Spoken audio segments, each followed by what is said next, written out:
আজকে তোমাদের দেখাবো তোমার হাতে থাকা ফোনটিতে যে জিমেল আইডিটি লগ ইন করা আছে সেই জিমেল আইডিটি অন্য কোনো মোবাইলে লগ ইন করা আছে কিনা এবং যদি থেকে থাকে তাহলে সেটা কিভাবে তোমার হাতে থাকা ফোনটি থেকে অন্য মোবাইলে লগ ইন করা জিমেল আইডিটি কিভাবে লগ আউট করবে। তাহলে চলো শুরু করি। এজন্য আমরা প্রথমে এই যে গুগল নামে যে অ্যাপসটা আছে এটার উপরে টাচ করব। টাচ করার পরে উপরের ডান দিকে যে প্রোফাইল আইকনটি আছে এটার মধ্যে টাচ করবে।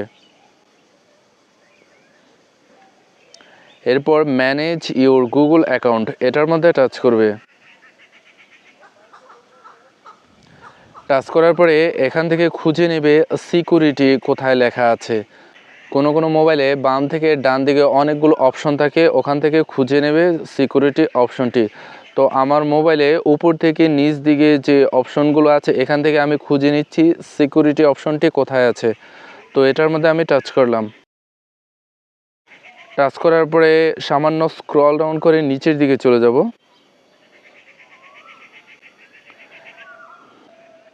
এখান থেকে খুঁজে নেবে ম্যানেজ অল ডিভাইস। তো এই যে দেখো ম্যানেজ অল ডিভাইস, এটা আমি পেয়ে গেছি। ম্যানেজ অল ডিভাইস এটার মধ্যে টাচ করব। টাচ করার পরে এই যে দেখো আমার জিমেল আইডিটি কোন কোন মোবাইলে লগ ইন করা আছে এখানে কিন্তু সব দেখাচ্ছে। এই যে রেডমি 10 এটা আমার হাতে থাকা মোবাইল। এরপর আরেকটু স্ক্রল ডাউন করে নিচের দিকে যাচ্ছি, এই যে দেখো রেডমি নোট 8 এই মোবাইলটি কিন্তু আমার হাতে নেই, এটা অন্য একটা মোবাইলে লগ ইন করা আছে। তো এটা যদি অন্য মোবাইলে লগ ইন করা থাকে এবং তুমি যদি মনে করো এটা বিপজ্জনক তাহলে তুমি এটা এখান থেকে ডিলিট করে দেবে। তো রেডমি নোট 8 এটার মধ্যে আমি টাচ করলাম। টাচ করার পরে এই যে দেখো বাম দিকে সাইন আউট লেখা আছে, সাইন আউট এটার মধ্যে আমি টাচ করব। টাচ করলেই অন্য মোবাইলে যে আমার জিমেল আইডিটি লগ ইন করা আছে সেখান থেকে কিন্তু রিমুভ হয়ে যাবে। তো সাইন আউট আমি এটার মধ্যে টাচ করলাম।